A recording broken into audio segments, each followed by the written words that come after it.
Hello. Hi, everyone. So nice to be together with you guys again today. It is. It's the second in a row without.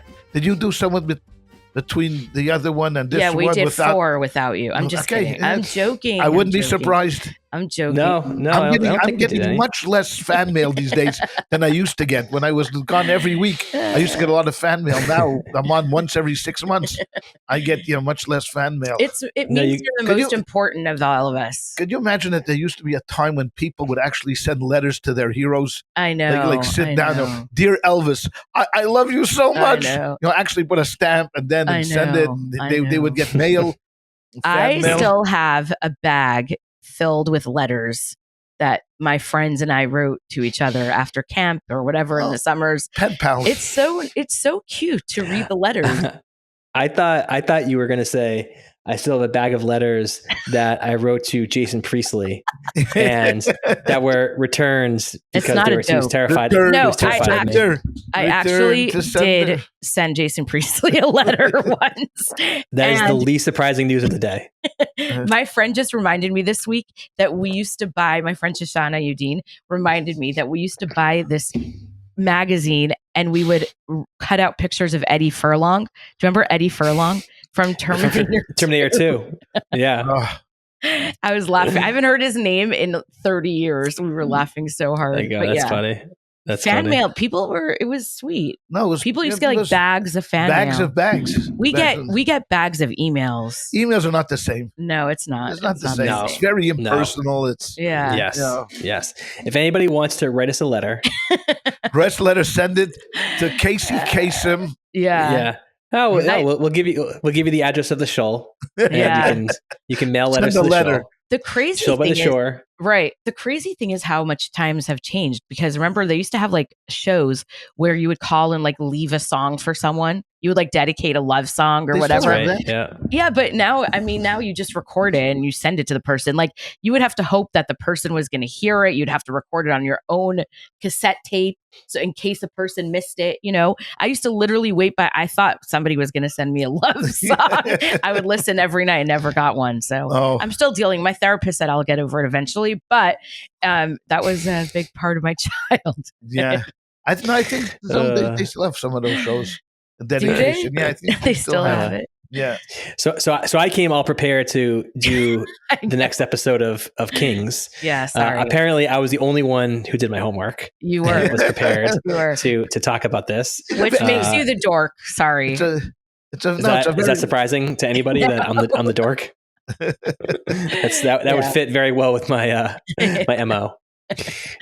No, but Kings is great, and we'll get back to Kings. But there were a couple other things that we wanted to talk about today before we get to Kings, and also we didn't do our homework, so 2 parts to it. But we're gonna start with some Hanukkah content. And my father wanted to get a jump on it before any other podcast talks about Hanukkah. So before, Dan Senor has an episode about Hanukkah or anyone else, edJEWcation is going to talk about because we're trailblazers. Hanukkah 2025. Yes, we're trailblazers. Exactly. Tell them why you want to get early. Like, what are you comparing it to? Like you said before. I don't know what. What were you comparing it to? What was I comparing it to? Christmas music? Yes. So there are channels that change the Christmas music. Yeah. They're going earlier and earlier and earlier.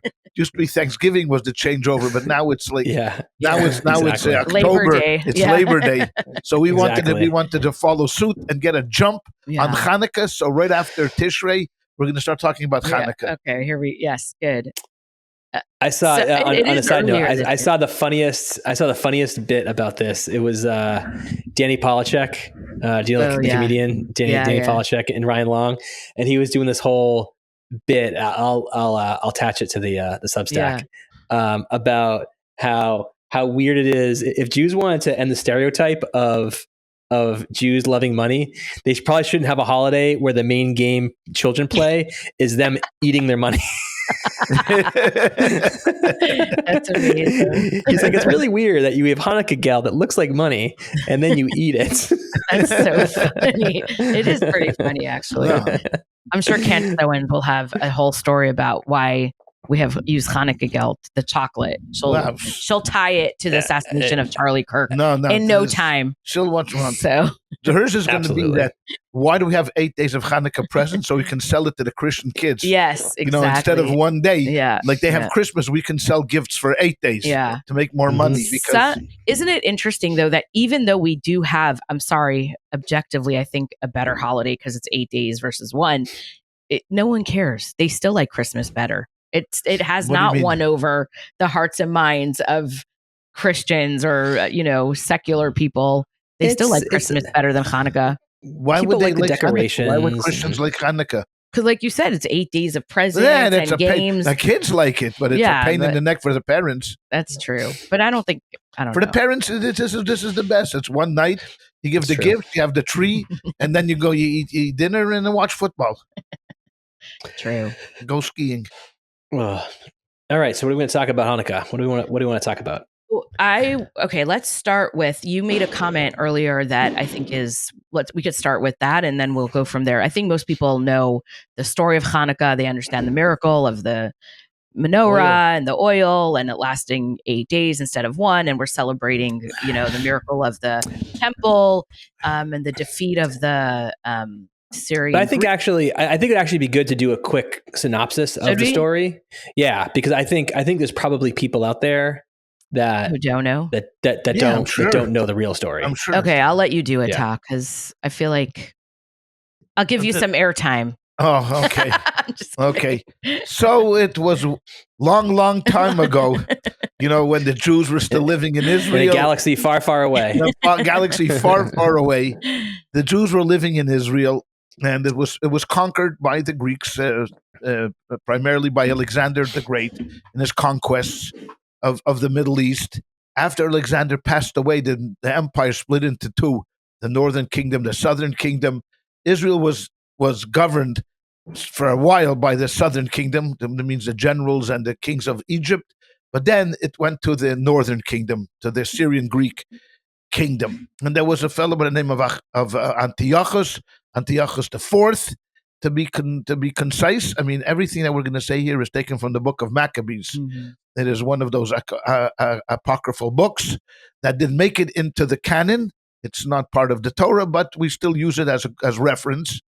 And Antiochus, for a variety of reasons, decided that he's going to clamp down on the Jews, and he's going to forbade keeping Judaism, and he wanted to assimilate everybody. They brought in a lot of Greek culture, which was also part of the plan of Alexander to bring Greek culture to the entire world, and they were just going to do this not in a very nice way, but forcibly.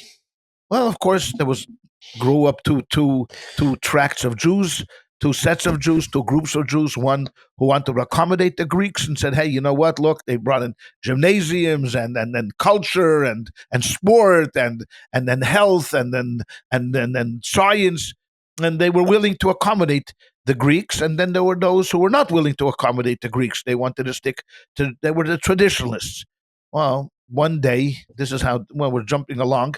There was one day one of these Jews who were the assimilationists wanted to bring a sacrifice for one of the Greek gods, and one of the Maccabees, which we'll explain in a while, came up there and killed him. And this started what we would call a war, the civil war, both Jew against Jew, and the Maccabees, the traditionalists, against the Greek-Syrian army. And probably most of people know that the army was led by Judah HaMaccabee. He was one of 5 brothers, the sons of Mattisyahu, the high priest, and they from the house of Hashmonaim, and they defeated them. Miraculously, they defeated this overwhelmingly strong Greek-Syrian army. And they went into the temple and they rededicated the temple on the 25th day of the month of Kislev, which is the first day of Hanukkah. They were looking for some oil, for pure oil. They didn't find any. They found one little jug that was supposed to last for one day. It lasted for 8 days. And then we instituted a holiday that for 8 days we're going to light candles in memory and for this great victory that we had over the Greek Syrians and the great miracles of the oil. That's basically the story. Right. And then so every night we light, the first night we light 1 candle, then 2 candles and 3 candles. And then the 8th day we light 8 candles. And, we were very joyous and happy. It's a wonderful holiday. We give gifts to the children, and everybody eats donuts. And that's kind of what the story is about. That's basically the story. So, So an interesting fact. So a couple things. Number one, you mentioned that Judah's father is Masyahu.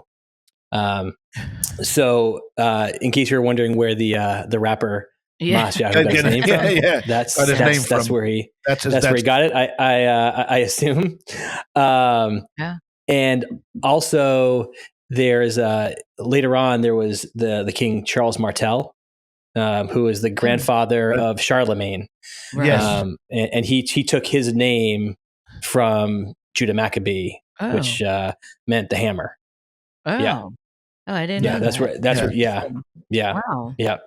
So interesting. Yeah. So talk about, I think let's explore the one aspect of it that people often don't understand, and that's the Jewish Civil War part of the story, because we spend a lot of time thinking about the Jews fighting the Greeks and sort of the incredible Jewish. Right, like the incredible miracle of this tiny army defeating this world-class empire, but really there was also a civil war going on within the Jewish people, and that is like a bit uncomfortable, I think, for a lot of Jews to think about. And so let's talk a little bit about that. And can you explain a little bit more about what was going on between the different factions of Jews at the time? So you can imagine that when the Greeks first came in, they were friendly to the Jews. I mean, and they were open, and they brought in a new culture. And with a new culture, there's always going to be this struggle about tradition versus progressiveness. And some people said, hey, you know what? Look, these people are successful. They're friendly. They're open-minded. They're intellectuals. What's wrong with this?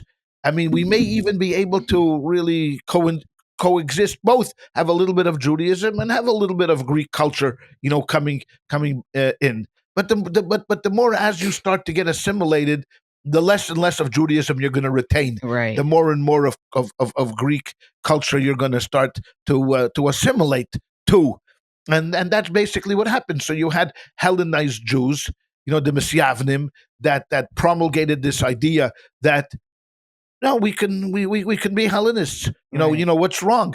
I mean, especially when you're dealing with a culture that is what you would think is enlightened and is powerful and is successful. Yeah. I mean, all over the world. And to counter that, you have the traditionalists. You have those that say, no, this is wrong.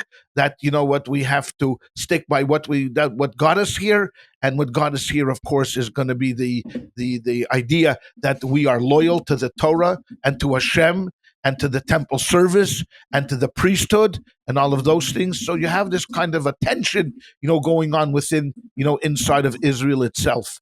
And sounds pretty similar to something going on today. This has always been a challenge for the Jewish people. I mean, even when we talked about the early books of the Tanakh, after Joshua, and when we talked about the judges and all of that stuff, and the sense of idolatry and the allure of idolatry, the allure of assimilation, was strong then. Right. At that time, and that's always going to be a struggle. For the Jewish people throughout history. This is going to be a struggle.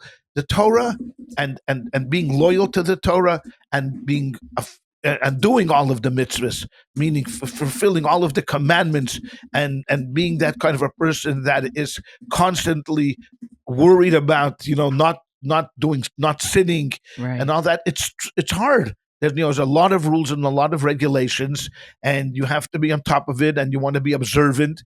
From the morning you wake up until then you go to bed, and the holidays and all of this, and the dietary laws, and so it becomes overbearing. Yeah. And if you can see that there's a way out, and someone comes up there and says, hey, well, one second, okay, you know what? This is old-fashioned. We're coming into a new world. We have new neighbors. They're willing to accept us. It all of a sudden it has strong appeal. Yeah. It has very, very strong appeal to it. There were times, of course, in history where it wasn't appealing. When Eastern Europe, it wasn't that appealing, to live, in Russia and in Ukraine, right. In Poland, and right. No one was willing really. The society wasn't, number one, that wasn't that progressive. Number right. two, wasn't so willing to accept you. But when you went to Western Europe, for example, where you went to France and Germany and England, that was a different story. Then when the Enlightenment came in, Jews were accepted and welcomed in. So the story of Hanukkah really, and I think the beauty of it and the lesson of it is that it's an everlasting story. Yeah. It never ends. Right. The story of Hanukkah, the idea of the struggle between traditionalism and progressiveness, follows us throughout our history, and we find ourselves in a struggle today, in the United States of America. So when you go back and we think about the Hashmonaim versus the Misyavnim, we can see today, about this struggle between progressiveness and traditionalists. Yeah. Now here in America, we can kind of, and we're talking about extremes. Of course, if you take the Satmars on one end, and you take, for example, the extreme progressive, there's now a stream of Judaism, renewal or reconstruction. Even further than that, it's they don't even believe in a God. Oh, it's humanist Judaism. Right. Yeah. So if you take these two, separate those two. But here in America, we try to find some kind of accommodation. You have modern orthodoxy, right. traditional conservatism, you're trying to make a blend of it. But at the end of the day, even in America today, there's tension between the traditionalists and the progressives. You could see this in fighting for the soul and heart, of Judaism. It was for a time. Orthodoxy was on the defensive. Right. When we first came to this country, our grandparents came in the early 1900s, in the late late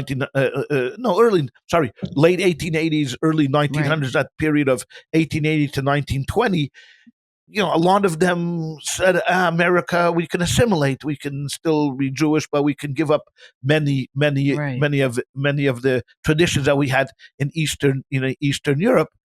But eventually, now today, then you could still see, so orthodoxy at that time was on the defensive, was fighting for its life, at point. But I think that we've turned a corner. I think today it's, orthodoxy is not fighting for its life. I think it's well established, and it may be that the progressives are now wondering, what's going on. So this tension that happened at the time of Hanukkah still exists today. Yeah. There's something interesting. Sorry if I could jump in, but there's something interesting about the way we were taught about the different things that the Greeks were trying to establish within, like in Hellenist culture, and what the Jews were, the traditional Jews were fighting against. And it's a similar theme to like what we learn about the Egyptians, right? When the Jews were in Egypt, and how they fought against changing their clothes and changing their names, and, keeping Shabbos, I think, is a big one that comes up a lot of times. And, I think the Greeks wanted to ban circumcision on males, and all of these different, like identity markers, actual like physical identity markers, and also your spiritual name, right? Like your name, which is a big part of who you are in your identity. And I think about that in the context of today. And it's interesting. Like when I go into a Starbucks and I order a coffee, I don't say my name is Chailea. And then the person's like, what, and I do change it for like an easier, English name, which it's a silly little point to make. But in that moment, I feel that tension, right? Where it's like my Jewish identity right now is complicated, and it's not, I just want to fit in and make it easier to be a person in this world that I live in, right? Not that I expect the 17-year-old girl at the counter to know what Chailea is, right? And so I just say Lisa or whatever, And the point is, like, I understand. Funny. That's what I do. You say Lisa? I say Lisa. I don't know you why. You say Abraham. I've been with you. No. What you don't? Oh, Abi? You say Abi? I say Abi. No, but the point is, like, I understand that urge. I don't have it a lot because I'm a proud Orthodox Jew, but in that moment, I understand that feeling. Like, I just want to blend in. I just want to be regular and normal. And I think a lot of Jewish history is like Jewish people trying to just be normal, and like the world fighting against that. Do you understand what I'm saying? I think, yeah. I mean, you can't because you're not normal. But if you were normal, but no, I've never had that kind of a urge or decision making whether I was going to or I wasn't going to. Right. I mean, I grew up in an Orthodox family and always was Orthodox. Yeah, never given a chance. Hey, do you want to step outside of Orthodoxy for 6 months and see what it's like and come back? Yeah, that was not an option. So it's hard for me to relate to these assimilationists because, but I've been dealing with them my entire adult life because I'm a rabbi and an outreach rabbi. So I've had encounters with thousands of these Jews who have sought to be able to bridge both their Americanism and their Judaism, but primarily by giving up their Judaism. Right. I don't believe you have to give up your Judaism to be a good American. I think you could be a great American and still retain all of the qualities of being an Orthodox, Torah fulfilling, observant Jew, but will always be accused of not being normal. I mean, like, come on, you're not going to eat any restaurant in Long Beach, or you're not going to come with us to USC UCLA football game on Saturday morning. Right. I mean, all of these things. What's wrong with you? So that tension I've never really felt, but many American Jews do feel that tension. Right. And that's something that you could look back on in Hanukkah, and why we pride ourselves, certainly in the traditionalist camp, that the Maccabees just took a hard line view. I mean, they were not accommodationist by any stretch of the imagination.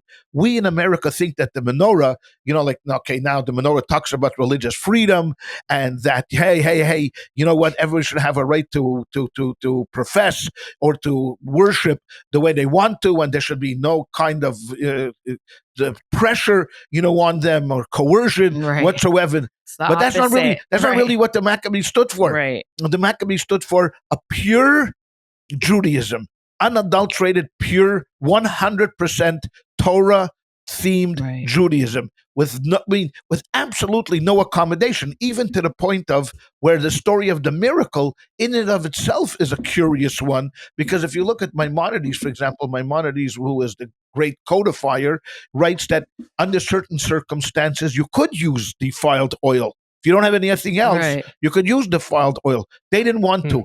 They didn't want to, even though halachically they could have, but because they were making a statement that we will not breach, we will not allow any sort of fissure within this thing called traditionalism or whatever you want to call Torah.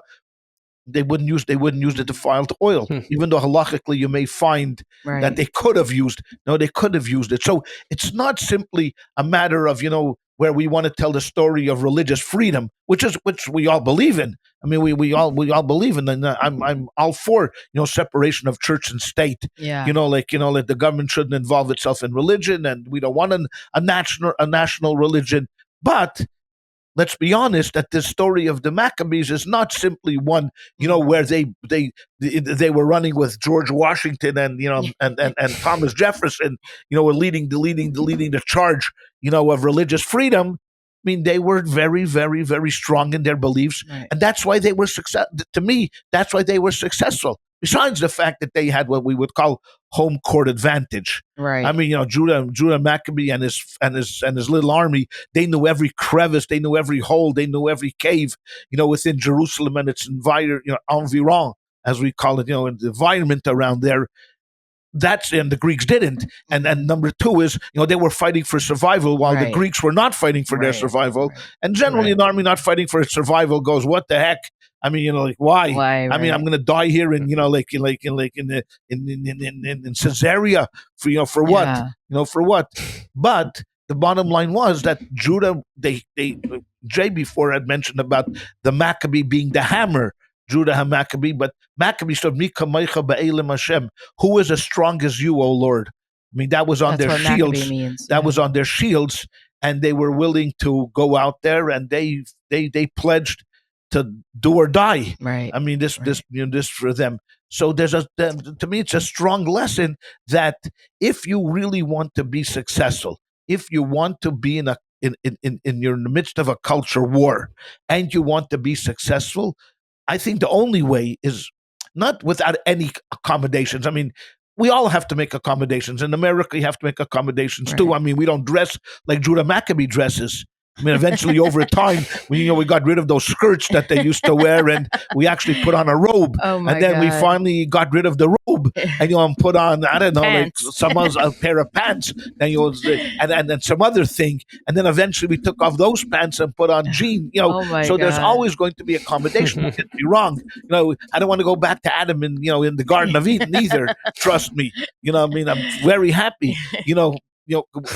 So we do make accommodations. Even in America, we make accommodations. Right. I mean, we're not the Amish. We use electricity, and we have phones, and we do all of these things. But we understand that the bottom line is the code of Jewish law is our baseline. Yeah. Then that's our baseline. Anything. I mean, if it's okay with the code of Jewish law, we're okay with it. If it's not okay, then we're not okay. So our values are not something that are homegrown. It's not something that we in America came and we said, hey, we're living in America right now. How are we going to accommodate so that the Americans don't kick us out like everybody else did for the past 2,000 years? It wasn't like that. We came with already homegrown values.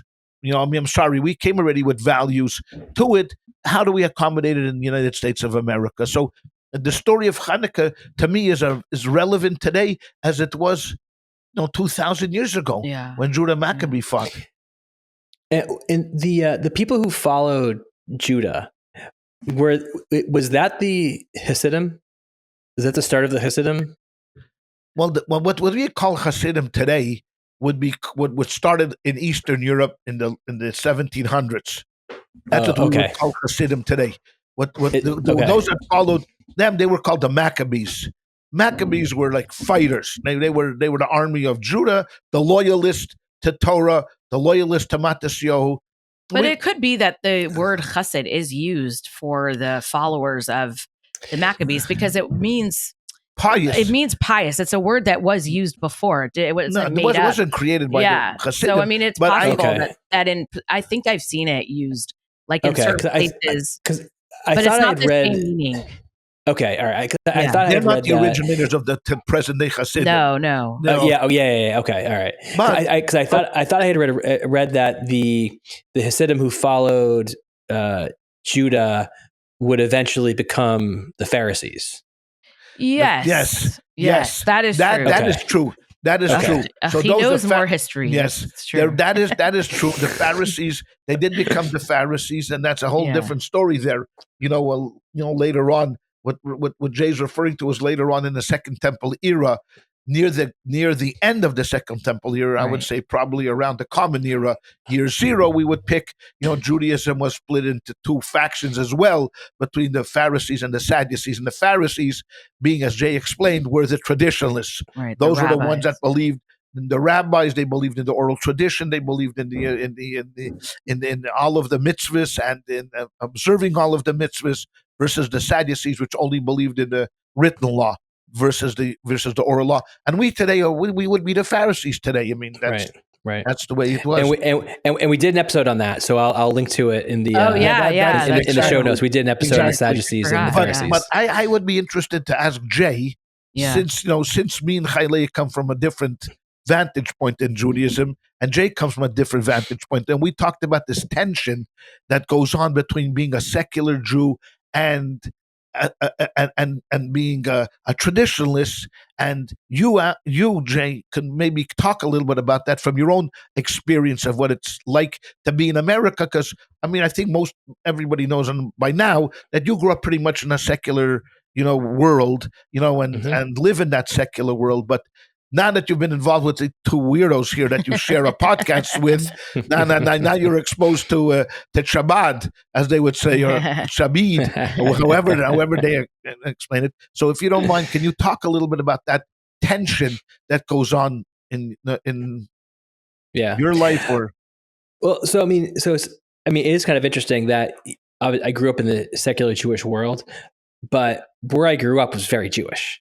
Right. There were a lot. I grew up with a lot of Jews. Like there were a lot of Hebrew schools in my area. So it was. It's not like I was the only Jew in an area, and I had to sort of, had to keep these traditions going in spite of everything else around me. So there was. Almost all my friends did Hanukkah.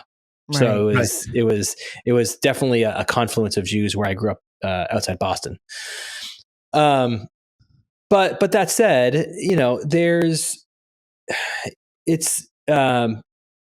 I would say it's not taken that seriously.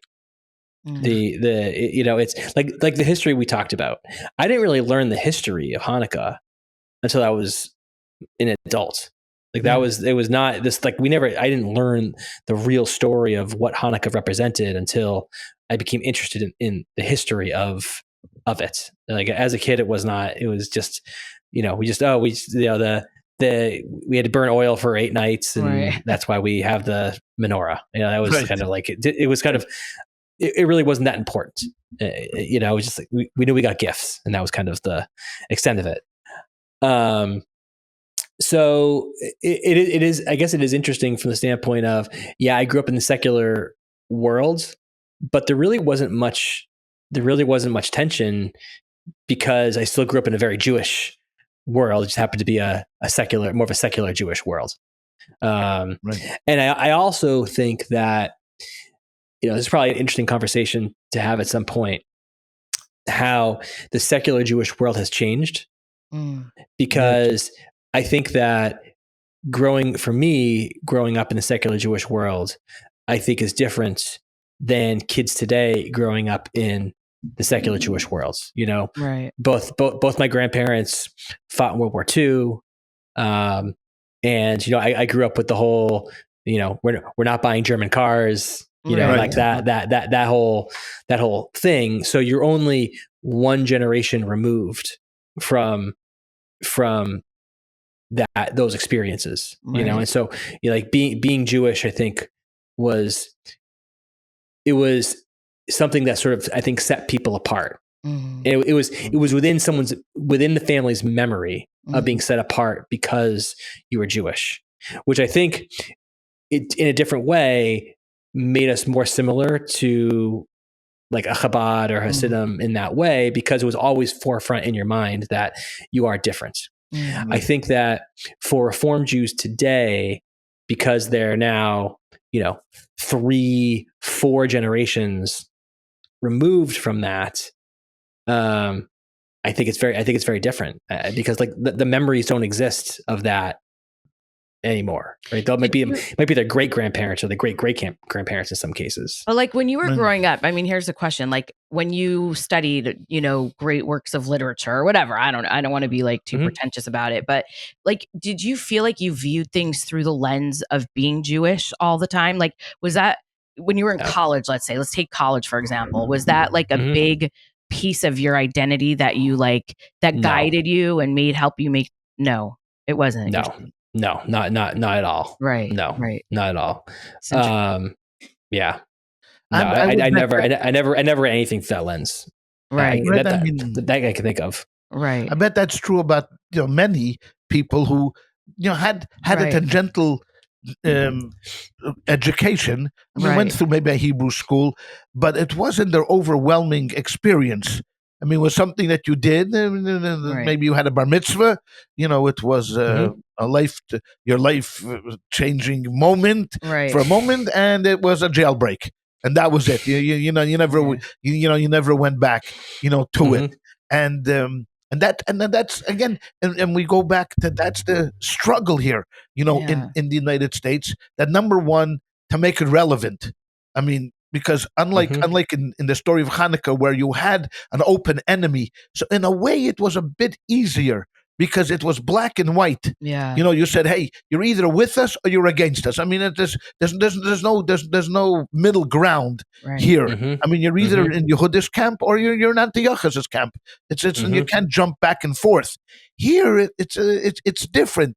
I mean, you can still be a Jew and profess to be a Jew and just never do anything.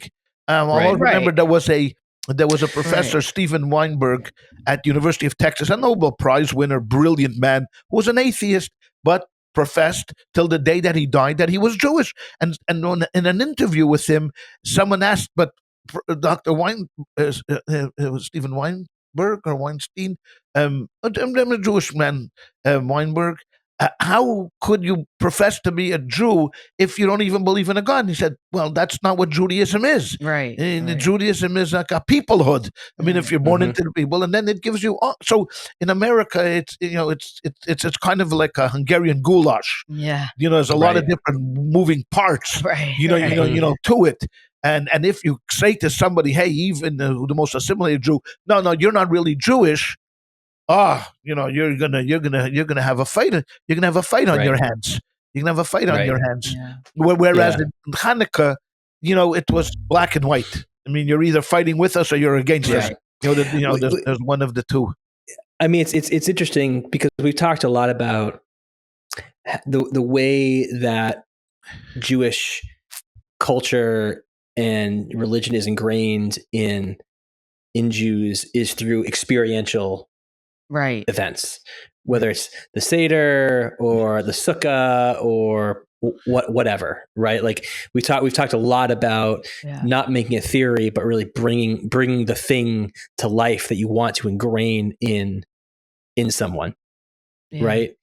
But you think with Hanukkah, I mean, I know you like the menorah, but that's sort of like it's like 30 seconds, you're done. Yeah. And you open your presents and that's the extent of it. You don't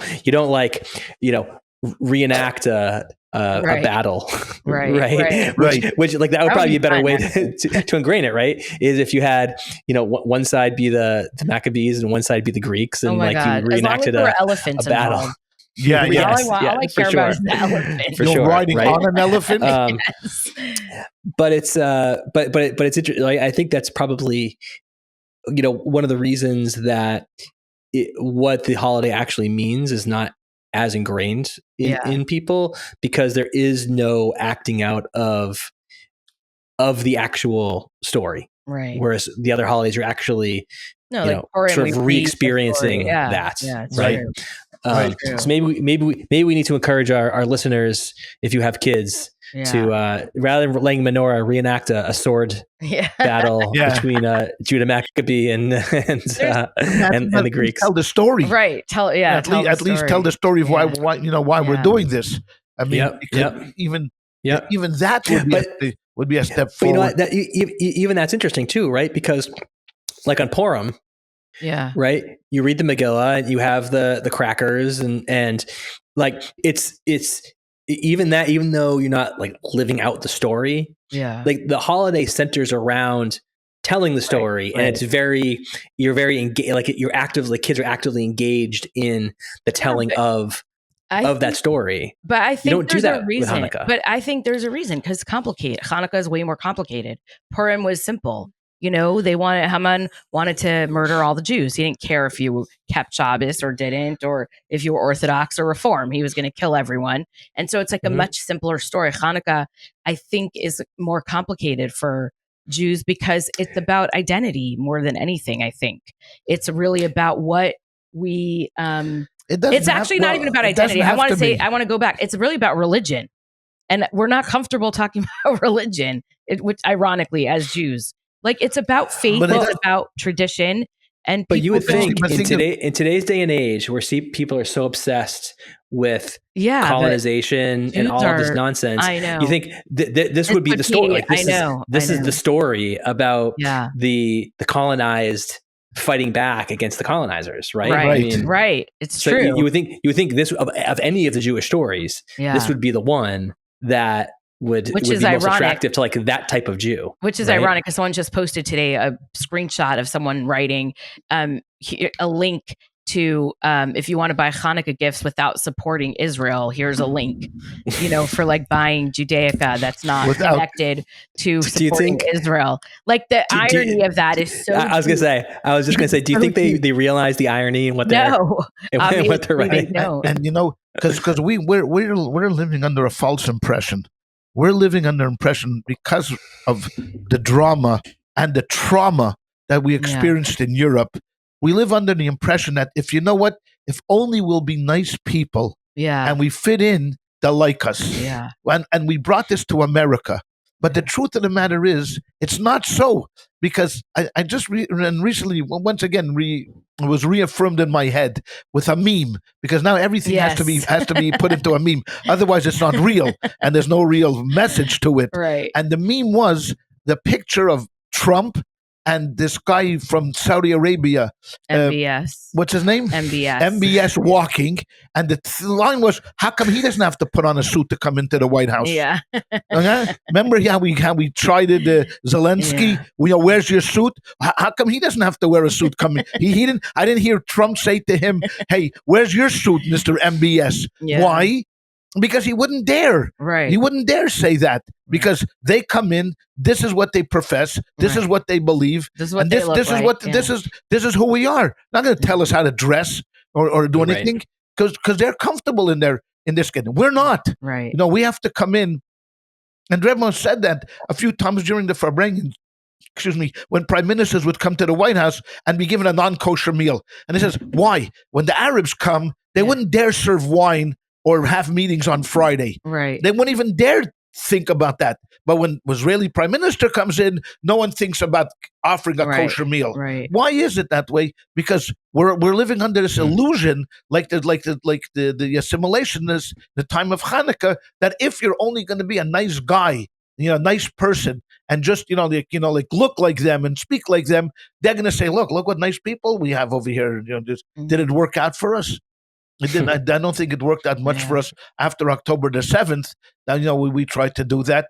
But it doesn't have to be, even for a secular Jew, the story of Hanukkah doesn't have to be about all of that. It just can be the story of Jews rising up and defending themselves. Right. That's all. Right. Forget about this, the Civil War. Forget about the assimilationists, the accommodationists, the Hellenists. Forget about those people. They're long gone from Judaism. They're assimilated. They're gone. It's the story of our parents standing up for what's right, and what's right is for us to be able to live as free Jews. That's just that could be a message for anybody. I mean, that doesn't. You don't have to be a Lubavitcher, and you don't have to be a Chassid. You don't have to be Orthodox to say that. It's here we have an opportunity of really saying to the world, these are our values, these are our beliefs. This is what it's about. And I don't think you mean to do this, but you're also making a very strong Zionist case right now, because the only reason the Jews were able to stand up at that time is because they had an army and a country, right? What did our grandparents in Europe, for 2,000 years couldn't stand up against any army because they didn't have one, of course, and they had no ability to.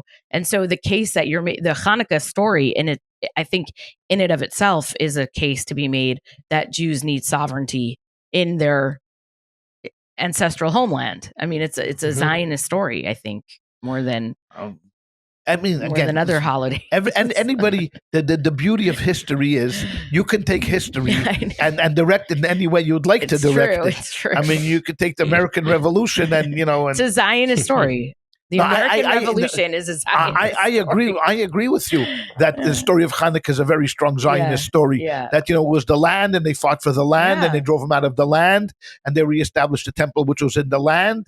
Of course. No, and in order to protect ourselves, that's what I'm saying. It's more than just that. It's that we require an army and a way to protect ourselves. We didn't have it. We may have to do that in America. Yeah. I mean, the way it's going here with anti-Semitism today becoming more and more mainstream. Right. We may have to go back to, every Protecting Jew at ourselves. 22. I mean, I don't like it. I mean, I'm a chicken. So, the last thing I need is to carry around a revolver. Thank you. Thank you very much. But there's nothing to talk about. If you don't handle your own business, you can't rely on someone else to handle your business. Yeah. That's the name of the game. We've learned it with Hanukkah. We've learned it from the Holocaust. We've learned it from Israel. You got to take care of your own business. And if you're strong and assured of your purpose, and you have the why, the how will come along. Yeah. But if you don't have the why, then there's nothing to it. Yeah, absolutely. There's nothing for it. It's interesting. I was at an event the other night, and a guy came over to me, and he was like, really like he walked out of a movie about the FBI. You know what I mean? Like tall, white guy, very good looking. So racist. And no, I'm saying he was like very American. No, there are a lot of black people. The FBI is multiracial. I know this guy wasn't. There were women in the FBI. He was There's not. women in the FBI. I know, but this guy There's was Asian Americans in the FBI. Male. Short guys in the FBI. There's a lot of different people in the FBI. People as agents in the FBI. People sitting at desks in the FBI. J. Edgar Hoover, he was a homosexual. He was in the FBI. A lot of people in the FBI. And you're saying about FBI, tall white guy. Yes, those are people of privilege. We don't talk about them. We're deleting this. No, exactly. Okay, so he was not from the FBI, but he was from the CIA. Let's go. Say another branch of the government. So he walks over and he's like, one of these people that's just like in your space. And I think he was a little drunk, so he was like literally talking into my face, and he was very tall, so he's bending all the way down, and he's like, I need to tell you something. He's like, I'm an FBI agent, and he said, I would take a bullet for you and your people any day. I'm not Jewish, but I'll take a bullet for you and your people. After October 7th that week, I went to a synagogue and I stood outside and I told everybody walking into synagogue, I'm here to take a bullet for you. And I'm like, can you please back up a few feet? Like, I don't know who you are. And you're creeping me out right now. And you know what I would say? I would accept this proposition. I would allow him to take a bullet for me. I would say, yes, sir, you can take a bullet for me. I was looking around. I'm like, any offers right now? This guy is in my space. But anyway, I just thought it was funny. But he started telling me that he trains. The reason I thought of it is because he trains lots of Jews to use firearms. And he's very into like Jews being protected and protecting themselves mainly, even though he would also take a bullet. So, of course. Anyway, I have his number. I'm just kidding. No. But he was very tall. Is that what you were saying? I think the moral of this story was that he was a very tall guy and he had to bend down to speak to Chayaleya. I think that we can all agree with. What the purpose of this story was, no one knows, but it was a good segue in something. He was tall and he went. He was an FBI agent with a bullet. Somehow it was a bullet was involved in this whole story. Okay. And that man was Judah Maccabee. That was very important for this podcast. That's why we're the #1 rated podcast, because we're very relevant with tall guys. Tall guys who will take bullets for short women. That's the story. Anyway, I would say our demographic revolves around the 6'3" white male athletic male who will take a bullet for short demographic. That could be the name of our book. Tall guys who will take a bullet for short people. Thank you. Okay. Listen, I'm going to call him if necessary. So you can laugh. You can laugh. I'm going to have a tall FBI agent protect me from the masses. Okay. What you'll do, you'll crawl up on his back. You'll jump on his back. He'll carry you around. That's what he'll do, like a backpack. Okay. Let's move on. This went off the rails quickly, this podcast. We were doing so well until that story came along, which had no relevance whatsoever to what we were talking about. But that was good. Hailey wanted to tell the story of how she met an FBI agent. I met FBI agents too. Yeah. He's not my first one. They didn't bow down, and they didn't bow down to me, and they didn't say they'd take a bullet from me. But I did meet them and I shook their hands and they were not. Okay, fine. Oh my God. Anyway, as Kash you have to have some levity. Kash Patel was telling me the other day. Kash Patel was telling me. Okay. Anything else about Hanukkah, or can we move on? No, I mean, I wonder how tall the Jews were at the time of the Maccabees. Now I'm in my head. I'd like to know how tall Judah Maccabee was. He was probably about 5'2". I'm assuming that was probably tall in those days. They almost definitely were not white. So that's for sure. I made a joke once. I really apologize because I think I don't remember if it was on this podcast or on Ask a Jew, but I made a passing joke about an elephant killing one of the Maccabee brothers, because we always learned that the elephant fell on one of them. And I made a joke about it, and someone got really offended, a listener, and wrote a whole email that I shouldn't joke about it because it was really. Yeah. I mean, what? So I apologize. I didn't mean it as a joke. We have to understand, was it because of the elephant falling? No, or I just shouldn't belittle that, Someone he was killed. He was a great man. It's true. I wasn't trying to make fun of it, but it is interesting. No empathy. No. We all meet our maker somehow. And, yeah. So we'll end this segment, I think, by I'm going to float that my father has never bought a Hanukkah present for me in my life. So it's 45. It's my 45th Hanukkah, maybe, or 46th. I don't know how you count, but 45th. Well, I'm 45 years old, so it's my 46th Hanukkah on planet Earth. So feel free to start. That's all I'm saying. And there are a lot of sales. You have a change of a quarter? I think we give her 15 cents. But I only have a quarter. Wow. I'm going to push for, if any of our listeners want to host a sword fight. Yeah. In between the Maccabees and the Greeks. Oh my God, that would be amazing. That would be great. I think that would be that's a new tradition we need to start for Hanukkah. Forget the whole stupid the whole menorah thing. Let's do not stupid. Let's do very holy. Sword fights between the Maccabees and the Greeks. And at the end of the sword fight, the Maccabees get the presents. So the kids can be here. Okay, so I'm inventing this as I'm going. So the kids get together. The kids are the Maccabees. Yeah, and the parents are the parents are the Greeks, and the kids, they have a sword fight and they defeat their parents. Yeah, and their presents are behind the parents, and they get to get their presents, which are in the temple. Yes. So you have to build a temple. Yeah. And they have to defeat the Greeks, get to the temple where their presents are. Boom. You know what? How tradition. I would like to. You know how we would ruin this with halachic minutia? Like, the fighting has to be between 18 and 21 minutes. If it's over 21 minutes, it's not halachically viable. That would kill it. Women have to sit on the side and watch. We would ruin the whole thing. But I would like to make it a little bit more authentic. Yeah. Because in America Day, it's all about authenticity. Yeah. I wouldn't have the parents. I would actually get Greeks. Yeah. Go out to George's Diner and ask for a few Greeks. Could you please come to our house at 8:00 and just involve yourself in a sword fight and just play like we're going to kill you because we want to get the presents. And if you can get a few Anthonys and and these guys. Since this is off the rails already, I will admit that as a child, it was very confusing because they would always tell us the Greeks. But it was, and then half of the time it would say Syrians. No, you wouldn't. And no one ever explained, no one stopped one time to explain that the Greek empire was divided, like you did in the beginning, into like the Egyptian part and the Syrian part. No one ever said that. So half the time I didn't know if it was Syrians, Greeks. I never understood who this war was with until I was an adult. So just admitting that. And I'm sure I'm not the only one before you make a joke about me. No, you are. No, you're not the only one. You're one of your FBI agent friends definitely were confused about that for sure. Anyway, okay. I think we've done enough damage on this. Right. Is there anything else we want to talk about? No, I think we're done. You sure? Do you want to talk about anything else? No? You're good? I'm good. You've done enough podcasting for today? It's a good. I think it was good. We had some banter. We had some laughter.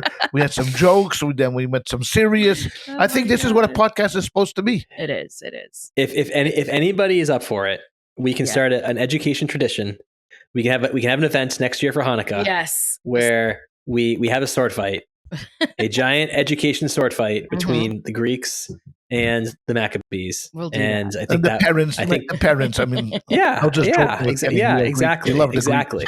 I think that would be a good tradition to start. Absolutely. To really reinforce the actual. Until that happens, we want to encourage people to get a menorah. To get a menorah. I guess so. If you don't have a menorah, go to your local Chabad center. They have menorahs for you. Yes. No Jew should be without a menorah this holiday season. Exactly. It brings light. It brings spirituality. It brings warmth. and tradition. It's a wonderful, wonderful custom. Yeah. Do it with your family. Invite friends over. Make latkes. Make donuts. It's a beautiful, beautiful holiday. To keep, and it's something very, very special. Hanukkah. Yeah. So please, if you don't have a menorah, please go to your local Chabad house, and we will get you a menorah. Correct. And they will. Rabbi Laffer already dropped off my candles for the season. Nice. So there you go. There you go. So I'm good. I'm good. You're there. good to go. Actually, one question I do want to ask before we sign off is, where did the dreidel come from? So the dreidel was the tradition was that they weren't allowed to study Torah. So when they saw the Greek soldiers approaching, they would quickly put away their books and start playing with these tops. And then whether it was a top or whether it was rocks, but eventually it turned into a top. And then the top eventually had these 4 letters written on them, Nes Gadol Haya Sham or Nes Gadol Haya Po, whether it was the miracle was there or the miracle was here. And that's how we got the dreidel, to play the dreidel. Oh, okay. All of the gambling and all of that stuff, that came later on when, we just didn't want to spin the dreidel for nothing. You put a penny in and you take a penny out. I know, no more pennies, so it's going to be weird to nickels. We'll have to go up to nickels. It's nickels. Yeah, it's inflation. Inflation's everywhere. I'm telling you. I don't know if I could afford it. Yeah. All right. Okay. Awesome. Well, happy Hanukkah, everyone. Happy Hanukkah, everyone, and enjoy. Yes, for sure. Bye, everybody.